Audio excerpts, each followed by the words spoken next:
So you got your Shopify store up and running, but it's not looking too hot. Maybe you just needed to get a website up and running as fast as you possibly could. Or maybe you've had a website for a couple of years and it looked great when you launched it, but it's starting to look a little bit out of date now. Bottom line, you don't love your website and you want to do something better. And that begs the question, how do you make your Shopify store look good?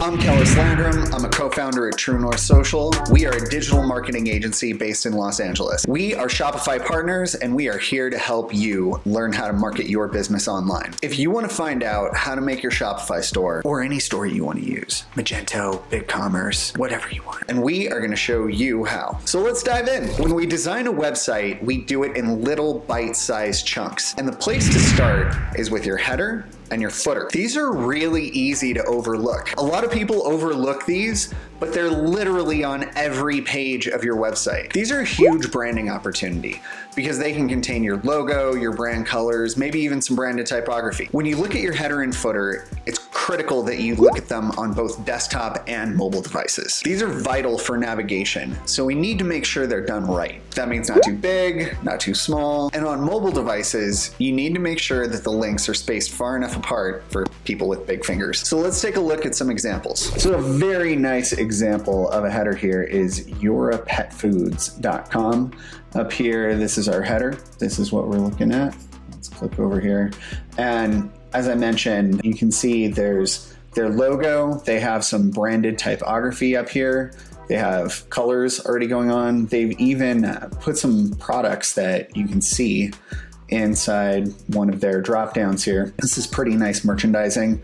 Now on the homepage, when you load this, this is transparent, but as you scroll down the page, they do a purple kind of transparency here. It looks like it's blurring stuff in the background a little bit, but again, yellow and purple are obviously their brand colors along with green, and that is pervasive as you scroll down the page. They've chose to do a sticky header here, which is great. I like that a lot. When you look at this on one of the other pages, most pages on a website that aren't the home page have a white background. So it looks like they're doing some purple at the top of this one. Let's see if we can find one that, okay, yeah. So this is on white, and they just do the background of their header here in this purple bar with the yellow at the top. And it looks like it stays solid on the other page, or on the other pages, I should say. But very nice treatment for a desktop version. Let's look at the mobile version here. So you can see here, the navigational elements are bundled up into this hamburger icon, which I think is very common. And when it pops out, there's some big stuff in here, but you'll notice the Your logo in and of itself doesn't take up a lot of vertical real estate. And that is very useful because usually when we're looking at things on a mobile device, we want to utilize as much real estate as we can here. This is a tall device, usually when you look at things on mobile, they're tall. So you don't want your logo to start taking up a bunch of vertical real estate and push all this stuff down. But once you open up the menu, you can make things a little bit bigger, and that is actually pretty helpful in terms of helping people understand priority. So this is a pretty nice example. So by contrast, your website may look a little bit like this if you haven't got to redesigning it yet. You'll notice this header takes up a lot more vertical real estate. And the reason for that is this person has designed their logo square. I know we're talking about website design rather than logos, but one thing to focus on, or to think about, I should say, when you design your logo, especially if a lot of your presence is going to be online, is you want it to work well horizontal rather than just vertical. And if you look at Yora by comparison, their logo is not very tall. It's much more wide. So you're able to see this pretty big. You're also able to read the name Yora very, very clearly. Whereas this, they've kind of shrunk down the name Molten Mitts to make this illustration of the gloves a little bit bigger. And this would serve them a lot better if you could read the name of the company a bit bigger on desktop. Now watch what happens when I go to mobile here. it shrinks down, it takes up more vertical real estate than the URL logo does, and it's harder to read on top of that. It's just not doing you a whole lot of good. Free worldwide shipping is bigger than the name of this company. So I would say this is a good example of the wrong, it looks like they're kind of hidden in here. This wasn't designed real great, but these are some of the kind of things that you want to look at when you're looking at this. Oh, I forgot to take a look at the footer. So let's do that. The footer's not so bad. This is pretty standard, except I would get rid of these payment logos. I think that's kind of a dead giveaway that you haven't really done a lot of design work to your site.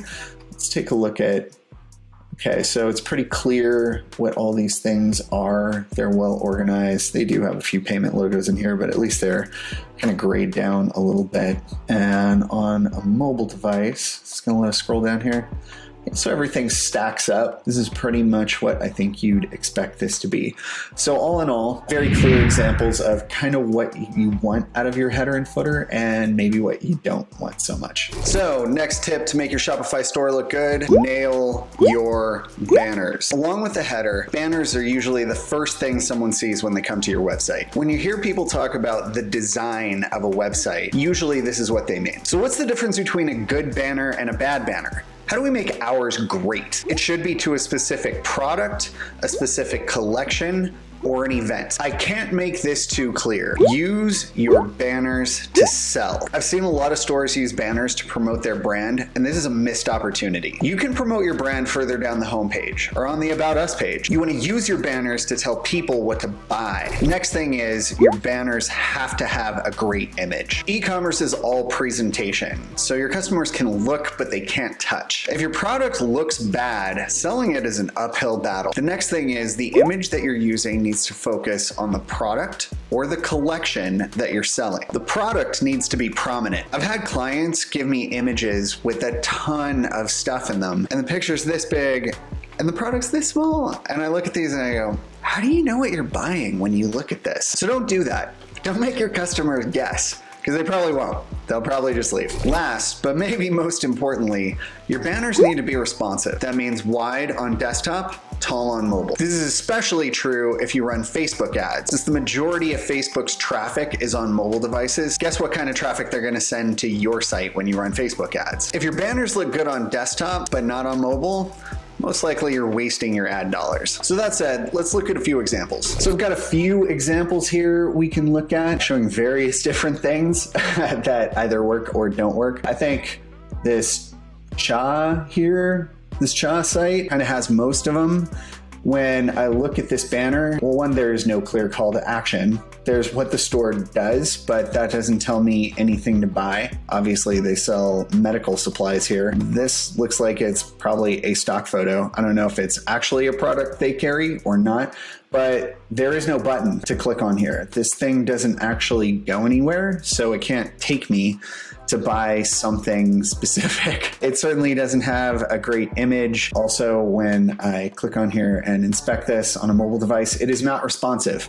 So when I talk about desktop banners being wide and mobile banners being tall, this one, they should have a different version of this that gets served on a mobile device, or it should be responsive in some way, but this one is not, so not the greatest banner. Let's see, Evan Bags does not actually have a banner. It's got a picture of some product below this with no text. These are the kinds of mistakes I see on stores all the time. It's surprisingly common, unfortunately. Zinx Wireless, I guess these guys sell phone wireless chargers, but there's not a specific one here they're selling. This doesn't click to anything, and not a great image. And again, this is not responsive. So yeah, kind of hurts my eyes a little bit. Let's keep going through some of these. Okay, so this one at least looks a little bit better. I don't know if this is a stock photo or something somebody took, but it's at least a nice picture. There's some nice text. All the image, all the typography is baked in here, which I like, but what does this store sell? I really don't know, at least just by looking at the banner. And once again, when I click on this, it gets tiny, right? So yeah, not Nice picture, but doesn't really tell me. You were made to flourish. Got brain sleep. Oh, they sell supplements. That was not, I figured maybe they sold sunglasses or I don't know, phone cases or something. I don't know. But really got a guess at this one. Let's see. Optic effects, high quality glass lens filters. But again, I don't see a picture of a lens filter here. The second banner here doesn't have anything at all. And, I think a lot of these people, they must just use default themes and don't really do anything to optimize them on mobile. I've noticed that with a lot of pre-built themes, either they don't come with a separate upload for a mobile banner, or maybe if they do, people just don't use them because they don't know they're available. Okay, so this one, Gibby. I think this is obviously much better photography. They are telling me everything that a towel can do, right? This is the thing is most people don't read stuff a lot. And this picture has a lot of other stuff in it besides just a towel. They have text running across their image, which goes over the towel, which I don't really like to do. If we take a look at this on a mobile device, now our towel gets smaller, it's cropped off the side. This thing is a little bit more in the center. The text does go below it because this is built with through HTML. So at least these things separate a little bit, but just by looking at this, I would think they sell mortars and pestles or sea salt or meditation stuff. I don't assume anyone is going to read anything on a website, really. Maybe if I make it real big, right, then I have a good shot at that. But so Gibby's kind of halfway there. Let's see. This is Aquapillar. Okay, so at least I'm pretty sure they sell shoes. I don't like that their type is running across their product. This goes to a collection rather than a specific page, but running type across your product covers it up, and I want to make your product look great, right? I want this to be as presentable as possible. Once again, they don't do a mobile responsive banner. Like, I don't know why it's so hard to find these things, but let's take a look at when this is done properly.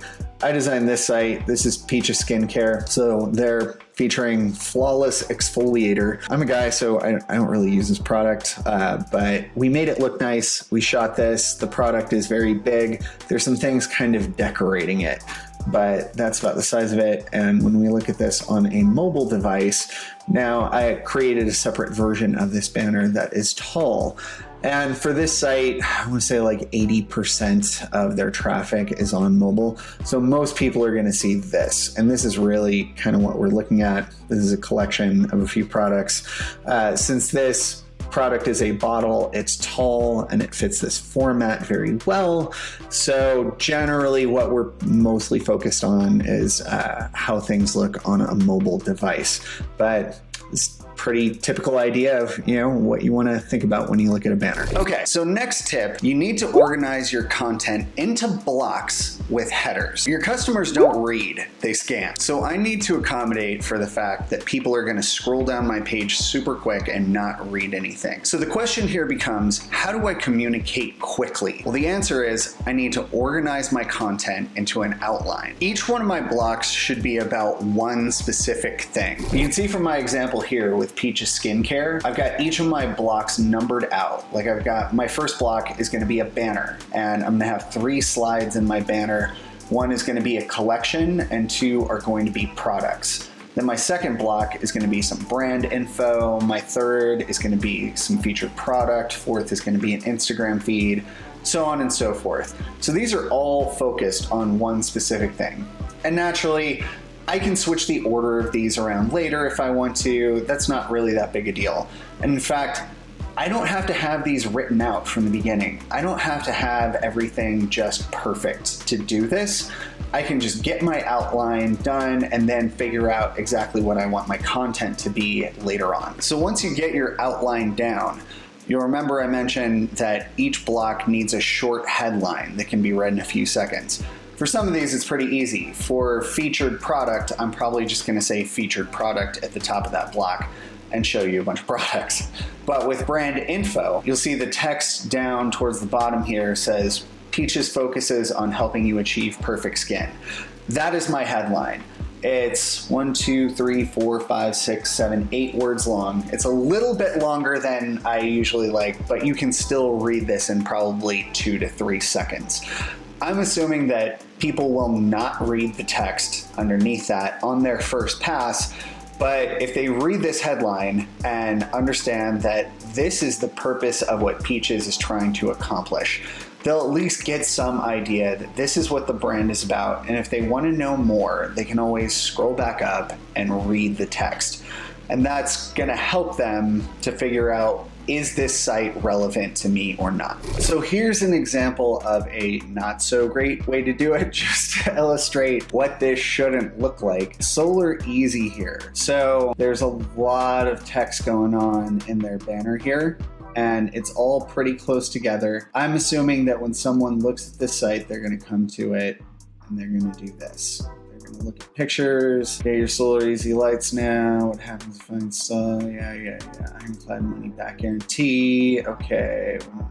There we go. Now, what am I interested in? So that is generally what people will do. So to their credit, they do have some headlines as well as smaller text. This looks like enough text to be broken out into several banners. But really what they want you to do is click to the product page.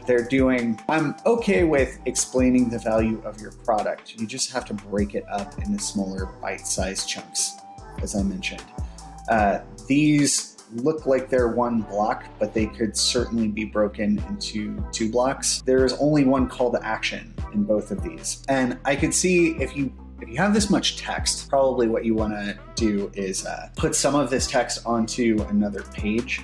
It could be that they're trying to do some SEO with the site, so they have a lot of text on it. But again, if you want to have a lot of text on a page, you just need to break it up into smaller pieces. And some people who do SEO realize this, some people don't, but you can hide a lot of this extra text in hide and show menus, which is basically a little JavaScript with a button, and you can have like something like read more with an arrow next to it, and you click on it and it reveals all of this text when you click on it, and Google will be just fine with that as a general rule.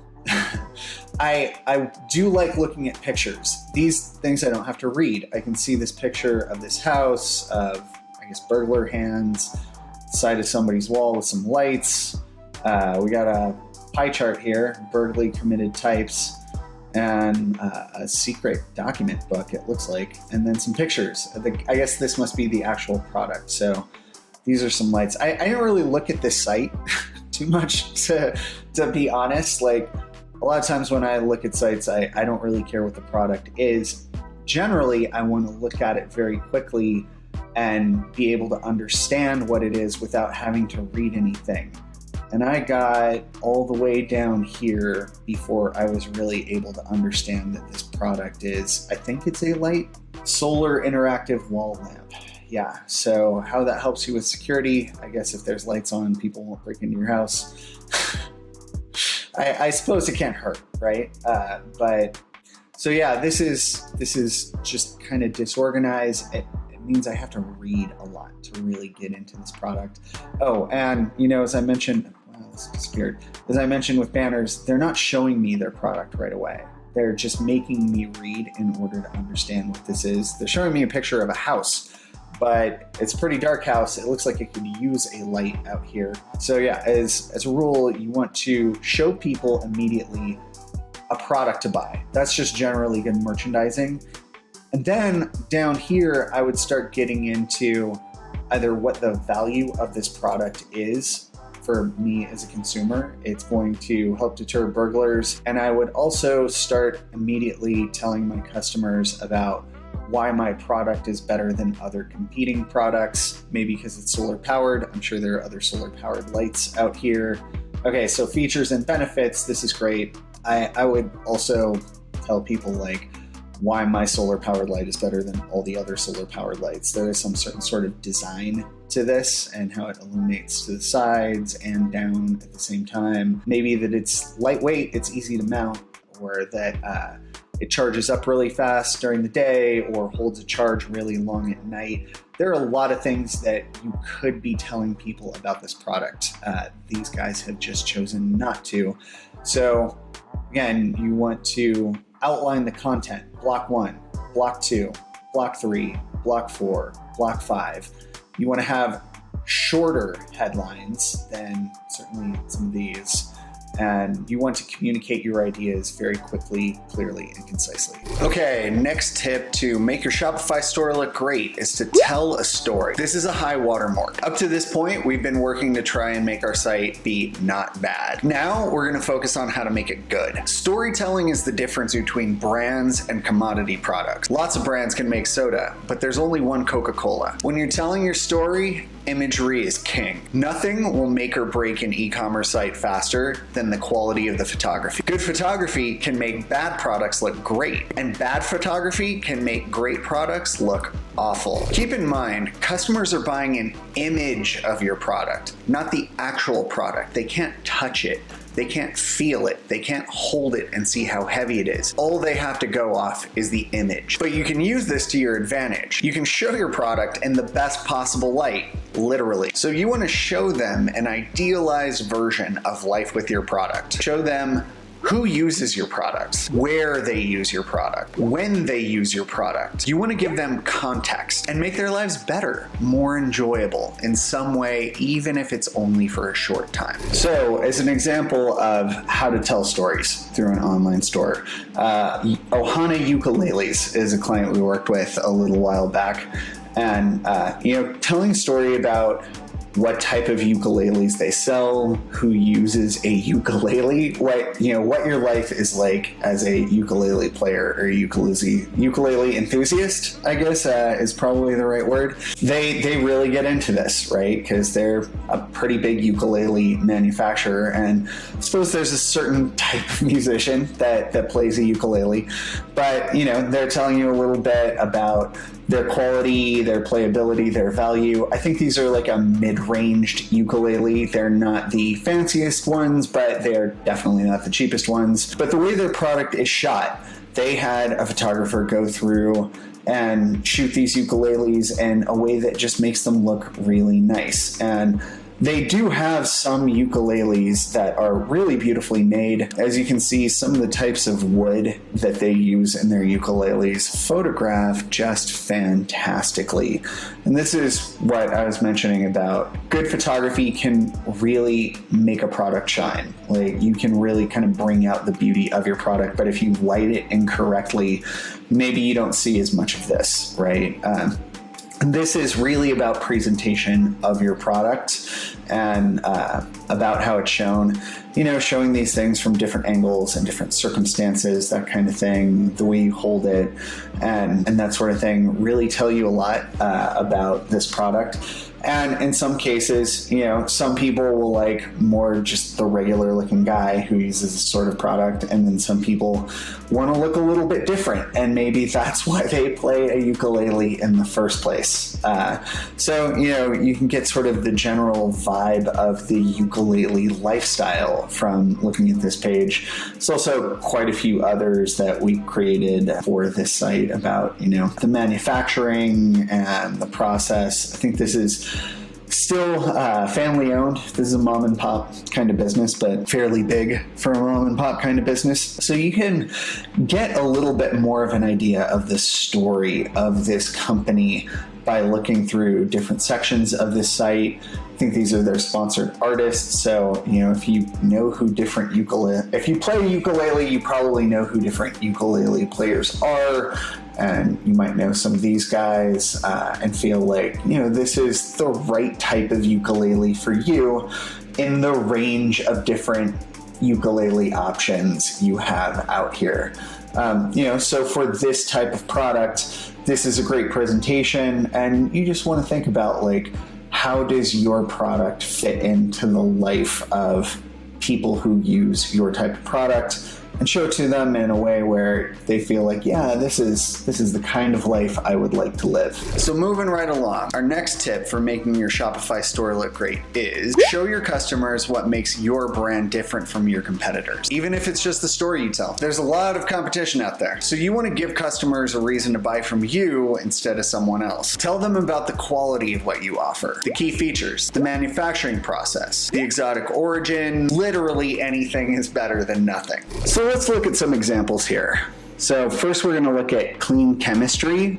Now, when you look at this, the photography is nice of this bottle, but as far as what this product does, hopefully you know what vitamin C serum is or does, but as far as what makes this vitamin C serum different, or I guess resurfacing serum, absolutely no information. Now, if you Google vitamin C serum, you'll come up with probably dozens, if not hundreds, of other companies that sell a vitamin C serum, which leads me to believe that most likely this is a drop-shipped product. It's possible that these guys got somebody to put their label on this product rather than the manufacturer's label. I'm thinking that just because this label is plain, the typography on it is pretty nice. Maybe they got somebody who's not the manufacturer to do that, but I can guarantee you that this company doesn't produce this product because they would know something about this product and they would say something about, what makes this product great or different or better than the dozens or hundreds of other companies selling some kind of vitamin C serum that are out there. So while there's great photography, nothing to tell you about the manufacturing process, the origin, what this does, why it's better, anything like that. So by contrast, let's look at Cut and Sewn. So this company makes side sleeper pillows, or the perfect pillow for side sleeping. So immediately, we designed this site. We wanted to tell the customer what this product does, right? This is a side sleeper pillow, what the need for this pillow is. All this time you've been sleeping with the wrong kind of pillow. Side sleepers are a little bit different products, so we're telling people how it works. This is some, just general sales information about why this product is of value to somebody and what makes it different. Our curved shape, right? So side sleeper pillows, as you can see right here, are curved. It's a little bit different than a normal pillow. So you can see that, get a very quick idea of that. Here's some stuff to buy the product. Here's some logos from different, I guess vegan approved is probably something that we made. The Forest Stewardship Council is not. I couldn't tell you what the Forest Stewardship Council is, but it at least looks like they've been approved by somebody somewhere out there. If you want to see how this product is made, you can click on this video and watch a little bit about the manufacturing process. So that can't do anything but help. Knowing that you can adjust the firmness of this product, you can unzip it and you can take some of the stuffing out. I don't know if that's true of all or most side sleeper pillows, but I'm sure there's some of them that don't have a zipper and you can't adjust the firmness. So just letting people know that is possible is a unique selling point. The quality is very good. Even if they didn't have anything to back this up, just saying that this is superior quality is something if your competitors don't say that. But this is made in California by American workers who are paid a living wage. If you actually bother to read this, then that's nice. We actually talked to them about making Made in the USA the headline, but they didn't want to focus on that for reasons of their own. Worry-free material. So this gives you, some people will be concerned about what they're putting their face next to while they're sleeping. So just saying that, highlighting that this is toxin-free and hypoallergenic is kind of nice. So these are all really good key selling points to the product. And if someone Googles side sleeper pillow and they find 3 or 4 or 5 of these and their competitors are not talking about any of this stuff, this gives their customers a reason to buy from this company instead of one of the competing ones. Okay, last but not least, Video is your friend. Video can be kind of a secret weapon because some people who won't read will watch. If you're trying to do SEO, video will help your time on page tremendously. Video can create a brand vibe through music and action that just isn't really achievable any other way. So we worked on this site for the Happiness Project a little while back. If you're not familiar with the Happiness Project, this is one of my favorite clients lately. They started with an Instagram account, and mostly what they post is little comics of people talking about mental health. And this was one of those brands that essentially started selling merch because their Instagram account was so popular, and their message is fantastic. Being happy never goes out of style. I wholeheartedly agree with. They've got some product. I even talked with them about the fact that there's a lot of brands out there that sell hoodies and tie-dyed stuff. But what really makes your brand special is the fact that you guys donate a percentage of profits to mental health resources, and that you guys raise awareness of mental health issues and about getting help for people who have mental health issues and taking some of the stigma away from it. A lot of their posts on social media are, just talking to people about what they can do if they feel like they're depressed or they have some kind of mental health issue, and it's fantastic. I highly recommend checking it out. But one of the things we were really excited to get on the newest version of their site was this video from Jake Lavin, who's one of their founders, about his struggles with depression and reaching out to get help. I'm going to turn the sound down on this because I don't want to make you guys listen to it while I'm talking over it. But this is a video of Jake in a room just talking to the camera. And this obviously was shot with an iPhone, which, I told them for any other brand, I wouldn't recommend, but for them, this idea of just doing the best you can and that it's good enough, that you're good enough, like this fits right in with their brand and it's perfect for it. So depending on what you're doing, there's a lot of different ways to shoot video, but having a founder of the company tell their personal story that people can relate to is huge. I mean, that's an incredible way to create authenticity in a brand. And this is exactly the kind of video that I think is perfect to go on a homepage. This is not the only way to shoot a video to put on your homepage. You could talk about the manufacturing process of your product or all sorts of different aspects of it. But having someone tell a personal story about the product and about the brand, I mean, it's hard to get too much better than that. And that's it. I hope this video has been useful. I hope you're ready to create an awesome Shopify store. If you have any questions, feel free to leave them in the comments below and reach out to us anytime at truenorthsocial.com. Don't forget to like and subscribe. My name is Kellis Landrum, and thank you so much for watching.